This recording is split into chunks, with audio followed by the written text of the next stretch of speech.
안녕하세요. 네, 반갑습니다. 오늘 일요일을 맞이해서 이렇게 많은 신도님들께서 참석해 주셔서 대단히 반갑습니다. 오늘은 제가 무슨 말씀을 드릴까 하다가 결국 제가 관심 있는 거 여러분들도 관심 있어 할 것 같아서 제가 돈에 관심이 많거든요. 근데 생각만큼 부자가 되질 않아요. 그래서 부처님은 자꾸 소욕지족하라고 했었고 저는 소욕지족이 얼마만큼이 소욕지족인지는 잘 모르겠고 그래서 한번 그 책을 이렇게 보다가 정확한 수치를 한번 살펴봤어요. 그래서 다시 말하면 우리 행복이 이제 기본적으로 물질이나 돈과 물질이 있어야 우리가 생존을 할 수 있고 살아갈 수가 있는데 따라서 이제 행복하게 인생을 살려면 최소한의 의식주가 갖추어져야 되는데 그 정확한 수치가 얼마인가 제가 그거 한번 따져보고 싶어가지고 이제 책을 여기저기 좀 찾아봤습니다. 그래서 그걸 여러분들한테 소개해 드리려고 하는데 우리나라가 요즘에 근데 이게 조금 너무 우리나라는 그 변화가 좀 심해가지고 한 3, 4년 전 조사인데 좀 달라질 수도 있을 것 같기도 하고 또 요즘 우리나라는 특징이 이렇게 젊은 사람들이 또 힘들고 사회에서 비전이 확실하지 않으니까 결혼을 일단 기피하고 또 결혼을 해도 자식을 낳는 걸 기피하고 자식을 낳아도 많이 낳는 걸 더 기피하고 하기 때문에 인구가 그냥 줄어드는 위기에 처해 있다 이런 식의 이야기를 많이 해서 사회적으로 굉장히 문제인 것 같고 또 우리나라뿐만 아니고 세계 전체가 이제 문제죠. 노상 돈 버느라고 경제 개발하느라고 정신이 없고 다른 나라하고 경제적인 거를 바탕으로 해서 전쟁도 불사하고 또 잘 사는 나라는 계속 잘 살려고 하고 못 사는 나라는 지금도 밥 세 끼를 먹지 못해서 굶어 죽는 나라들이 아프리카나 이런 데 더러 많이 있고 부자들의 돈을 나눠서 모든 사람들에게 나누면 배고픔과 그런 의식주 문제가 해결된다고 하는데 현실적으로 그럴 수는 없고 그리고 이제 어떻게든 그 부자가 되고 많이 물질 문명을 개발시키려고 하다 보니까 지구야 망가지든지 말든지 나무에서 뽑을 수 있는 건 다 뽑고 나무 다 베고 그리고 바다에서 뽑을 수 있는 거 땅에서 캐낼 수 있는 거 다 캐내고 그래서 지하 자원이나 지구가 점점 이제 황폐해진다 이렇게 얘기를 하고 또 계속 석유나 석탄을 떼고 그러니까 이제 올 여름도 엘니뇨 현상이니 무슨 현상이니 해가지고 여태까지 맛보지 못한 더위를 맛볼 것이다 이렇게 이제 공포도 하고 그렇습니다. 그래서 우리 물질 문명이 이렇게 발달하고 그런 것이 정말 우리가 행복하기 위해서 하는 열심히 하는 행동들인데 그게 정말 행복한 일이냐, 행복을 위한 일이냐 이렇게 봤을 땐 이제 의심이 간다 이렇게 이야기를 할 수가 있습니다.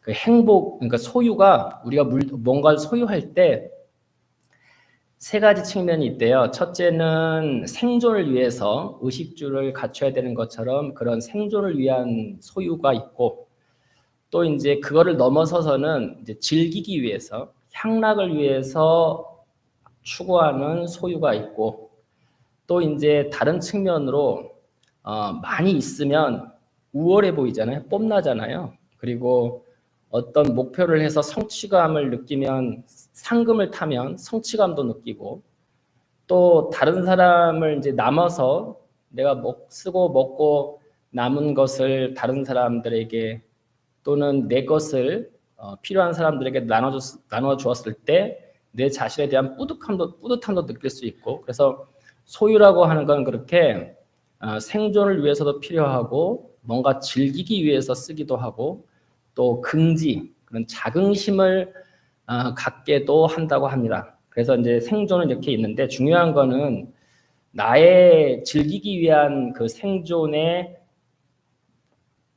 그 여유 자금들이 어떤 다른 이에게는 생존을 하지 못하는 그런 상황을 만들 수 있기 때문에, 그래서 우리가 얼마만큼 지녀야지 내 자신을 위해서 그리고 세상을 위해서 적당한 선인가, 그거를 좀 알 필요가 있을 것 같아요.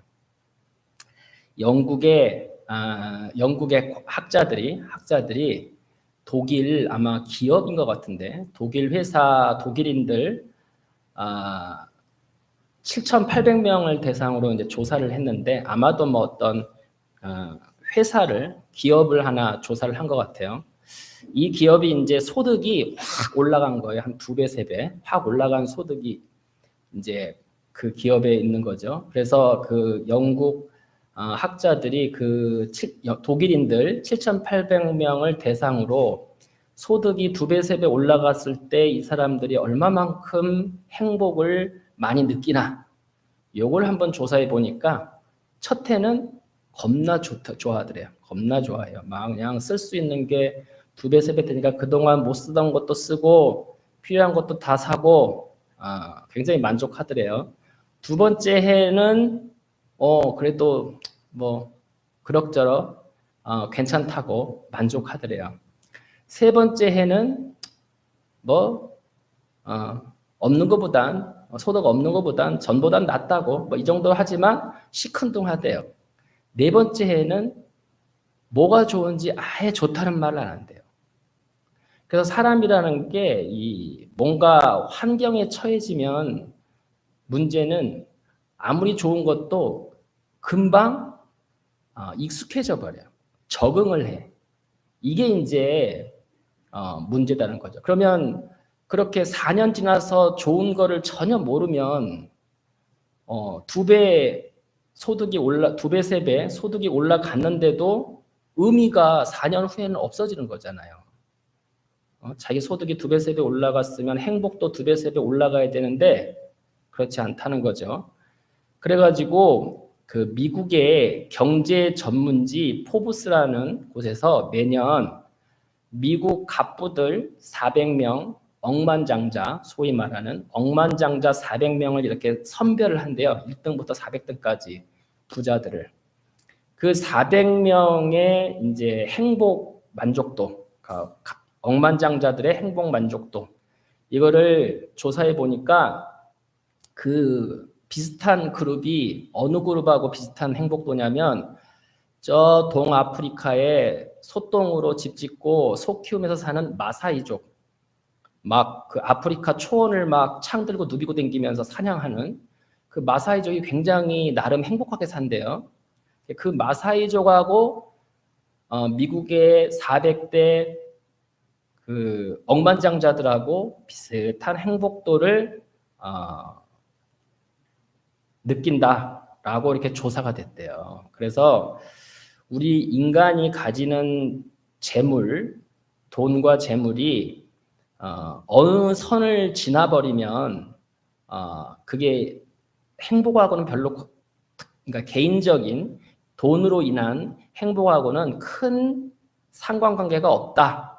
이렇게 이제 조사가 됐답니다. 그래서 그 결론을 내리기를, 인간이 물건은 자기가 보통 사람이 쓸 수 있는 물건이 한 2만 가지 되는데 그 중에서 한 150가지 정도의 생필품, 150가지 정도의 생필품하고 돈으로 따지면 1년에 $10,000에서 $15,000니까 한 1,500만 원 내외 연봉, 개인적으로 1인당 1,500만 원, 그러니까 한 달에 뭐 한 150만 원에서 200만 원 1인당, 그러니까 3인 가족이면 한 달에 한 500만 원 정도, 여기까지는 행복을 위해서 필요하대요.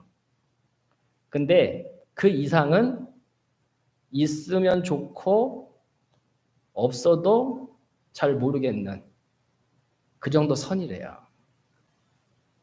근데 우리는 한 달에 500만 원 버는 사람이 이제는 나는 더 이상 돈에 대해서는 이제 궁핍하지 않구나. 우리 3인 가족 500만 원 월 수입 되니까 지금부터는 이제 뭔가 더 의미 있는 일에 시간을 투자하고 여가 생활을 하고 여행을 하고 종교 활동을 하고 수행하면서 이렇게 살자 하는 사람이 있기는 있어요. 별로 없죠.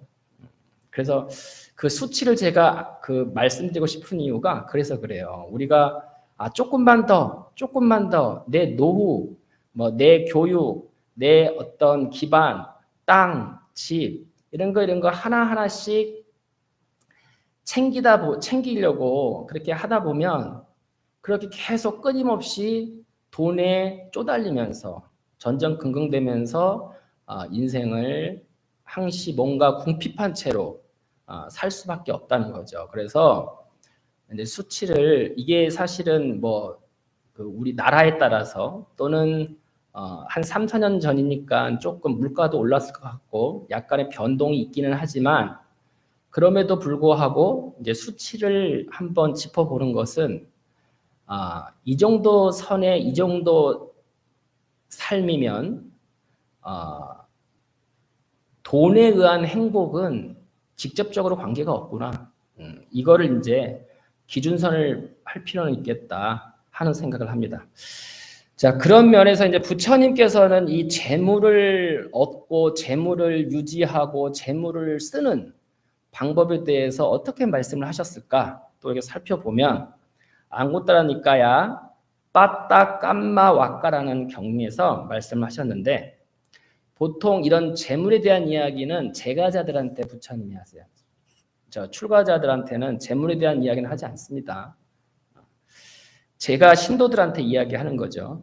장자여, 세상의 고귀한 제자는 근면한 노력으로 얻고 두 팔의 힘으로 모으고 이마에 땀으로 벌어들인 정당한 원리로 얻어진 재물로 자신을 즐겁게 하고 기쁘게 하고 행복하게 하고 어머니와 아버지를 즐겁게 하고 기쁘게 하고 행복하게 하고 아이들과 아내와 하인들과 일꾼들과 친구와 친지들과 이런 이들을 즐겁게 하고 기쁘게 하고 행복하게 해야 됩니다. 이렇게 이것이 첫째 올바르게 재물을 사용하는 겁니다. 이렇게 얘기를 하시고 두 번째 화제나 수제나 왕이나 도둑이나 도적이나 상속인들에 대해서 약이 되는 여러 가지 재물을 손상할 수 있는 재난 이거에 대해서 방어하고 수호해야 됩니다. 이것이 두 번째 재물을 아끼는 방법입니다. 여기서 상속인에 대해서도 재물을 방어하고 수호하라고 해놨어요. 진짜 대단하세요. 자, 세 번째, 5가지 헌공, 다시 말하면 친지들에게 대해서 공양을 베풀거나 손님에 대해서, 왕에 대해서, 이미 돌아가신 조상님들에 대해서, 또 신들에 대해서 공양을 올리는 것. 이것이 이제 세 번째로 중요한 것이고, 네 번째는 수행자나 성직자, 그리고 완전한 열반에 들게 하는 수행자들에게 보시하는 것. 이것이 합리적으로 재물을 이용하는 겁니다. 이렇게 안고따라 니까야에서 말씀을 합니다. 그래서 이제 다시 정리를 하면 재물을 사용할 때는 나와 부모와 자식, 가족을 위해서 첫째 사용하고 두 번째는 여러 가지 손해를 볼 수 있는 위험으로부터 보호를 해야 되고 세 번째는 이웃과 친지와 친구와 국가의 공양을 올리는 것 그리고 네 번째는 마지막으로 수행자들에게 보시를 하는 것 이렇게 이제 재물을 활용해라라고 이제 말씀을 하셨습니다. 또 재물을 얻는 정당한 방법, 재물을 버는 방법에 대해서 우리가 팔정도에서 정명이라고 하는데 그 방법에 대해서 구체적으로 말씀하셨는데 정당한 방법이 아닌 것들, 피해야 되는 방법, 사기치는 거, 전보는 거, 예언하는 거, 고리대금하는 거, 투기하는 거, 투기성 주식 투자하시면 안 돼요. 자, 운이나 특정한 기회에 의한 소득, 로또 맞는 거 안 됩니다.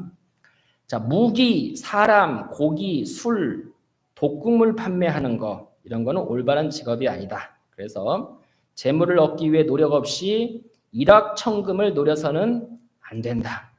재물을 모으는 과정에서 다른 중생에게 피해를 줘서도 안 된다. 이렇게 말씀을 하셨습니다. 아마 요즘에 부처님이 계셨으면 부동산 투기하지 마라. 주식, 투기성 주식, 투자성 주식은 괜찮지만 투기성 단타 주식은 하지 마라. 이런 말씀 분명히 하셨을 것 같습니다. 자, 그래서 이제 붓다는 또 재산을 유지하는데 또 벌었으면 이제 유지를 잘 해야 되잖아요. 부처님께서는 또 어떻게 하면 재산을 손해나지 않고 유지를 잘 할 수 있느냐 그거에 대해서 말씀도 하셔주셨는데 조심해야 될 게 첫째 곡주나 과일주 등 취기가 있는 것을 취하는 것 이건 이제 조심해야 되고 그러니까 술 먹는 거 조심해야 되고 취하면 이제 뭔 짓을 못 하겠어요. 두 번째 때가 아닌 때 거리를 배회하는 거 이때 당시에도 때가 아닌 때 거리를 배회하는 사람들이 있었나 봐요.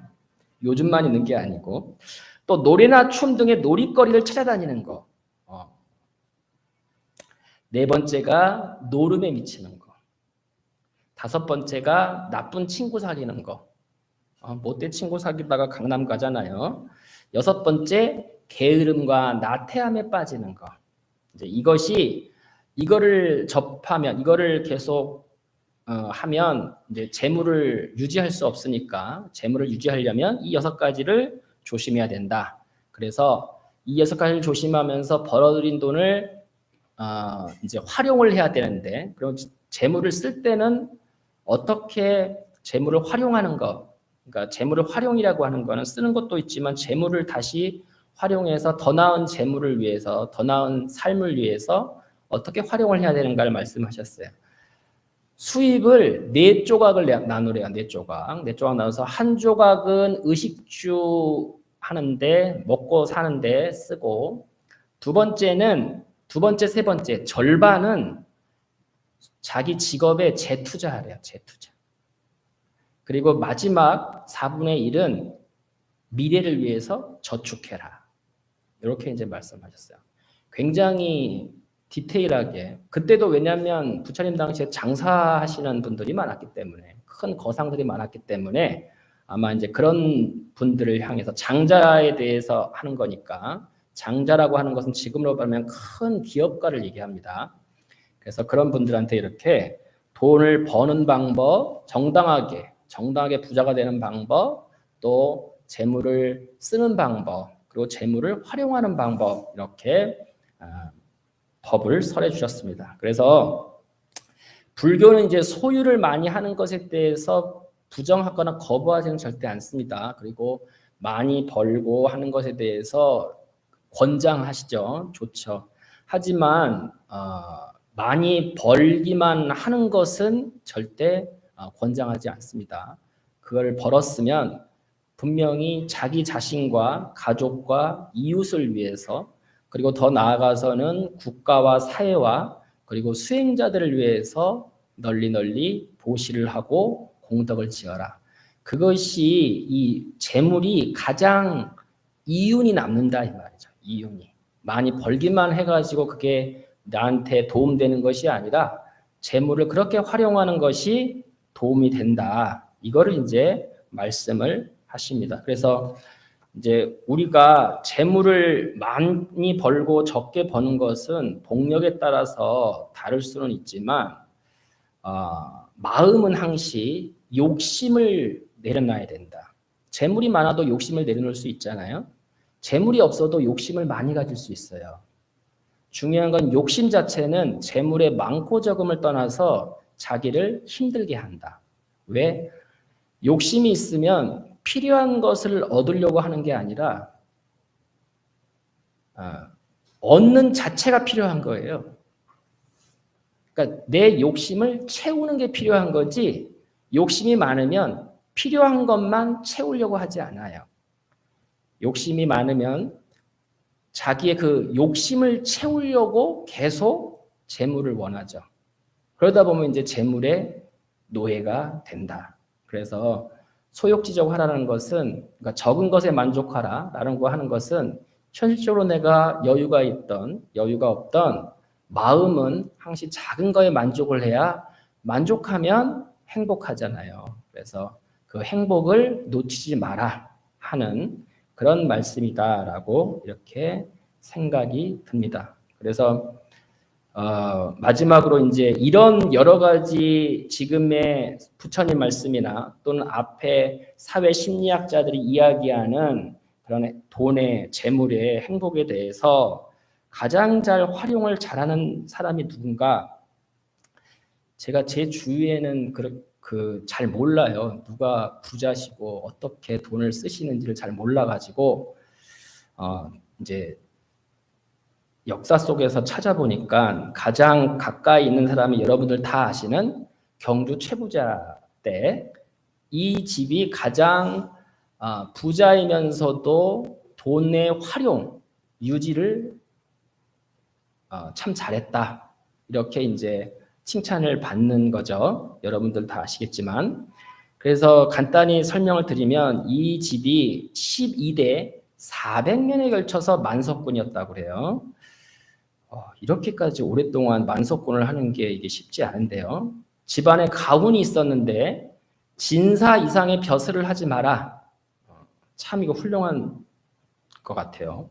사람이 복이 이것저것 다 갖추는 사람도 어쩌다가 있기는 하지만 재물복이 있는 사람이 뭐 명예라든가 이런 복이 또 함께 있는 경우가 드뭅니다. 그래서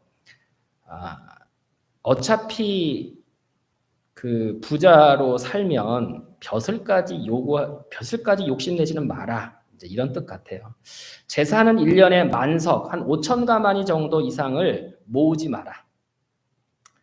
또 흉년에는 남의 논밭을 사지 마라. 흉년에 남의 논밭을 사면 안 됩니다. 우리는 집값 떨어졌을 때 바로 집 사죠. 집값 올랐을 때 바로 팝니다. 그 차익으로 이제 한미천 챙기죠. 이게 바로 흉년에는 남의 논밭을 사는 거예요. 남의 그 힘든 것을 바탕으로 해서 그 차익으로 내 이익을 취하는 거 하지 마라. 사방 백리 안에 굶어 죽는 사람이 없도록 하라. 항시 이웃과 함께 하라. 나만 부자로 낭비하지 말고 항시 어려운 사람, 힘든 사람을 돌봐야, 그래야 종국에는 그렇게 해야 누가 행복하다? 내가 행복하다. 내 욕심을 다 차리면 결국은 내가 욕심에 의해서도 불행해지지만 상황적으로도 불행해집니다. 주변이 힘든데 내가 행복할 수 있겠어요? 절대 그렇지 못합니다. 그래서 이제 그런 지혜를 이렇게 이야기하시는 것 같고, 또 마지막으로 가문의 며느리들이 시집 오면 3년 동안 무명옷을 입혀라. 그러니까 힘들고 괴로운 것도 알아야 된다. 입장 바꿔서 알아야 된다. 이제 그런 뜻 같습니다. 그래서 그 최부잣집의 곳간이 쌀이 한 700석, 800석 보관할 수 있는 큰 규모인데, 이제 그런 게 다 그 이웃 사람들에게 유사시에 그 창고를 열어서 나눠줄 수 있는 그런 목적으로 만들어졌다라고 이제 하고, 또 그 집 사랑채, 이렇게 손님들이 드나드는 사랑채도 유명한데, 그 사랑채에 이제 손님들이 오면 신분의 귀하고 천함을 가리지 않고 후하게 극진하게 대접을 했다. 그리고 돌아갈 때는 과메기 한 손, 그리고 하루치의 쌀을 꼭 챙겨드렸다. 이렇게. 그래서 그 양이 1년에 3,000석, 이제 소작을 해가지고 수입이 3,000석 정도 되나 봐요. 근데 그 중에서 3분의 1이 이 손님 접대로 다 썼답니다. 그리고 마지막에 이제 이 최부잣집이 일제 강점기 때 독립 자금으로 많이 사용됐고, 마지막 나머지는 1950년에 그 지금 영남대 전신이 대구대학인가 봐요. 이 대구대학을 건립하는데 집안의 전 재산을 희사했다. 이렇게 자료가 나와 있습니다. 그래서 실제로 이렇게 사는 걸 보면 재물을 이렇게도 활용할 수 있구나. 행복을 위해서, 모두의 행복을 위해서 이렇게 활용할 수 있구나. 이런 것도 생각이 들고, 그래서 오늘은 이제 제가 여러분에게 물건 150가지와 월급 한 200만 원 미만 정도만 1인당 그 정도 벌면 그 다음에는 돈에 너무 연연하지 마시고 여유롭게 휴가도 가시고 취미생활도 하시고 자기 건강도 돌보시고, 그리고 보다 더 내 인생을 가치 있게 꾸밀 수 있는 것이 무엇이 있을까, 그렇게 찾아보시는 게 우리의 삶의 행복도를 높이는 중요한 방법이다. 이렇게 말씀을 드리겠습니다. 이상 마치겠습니다.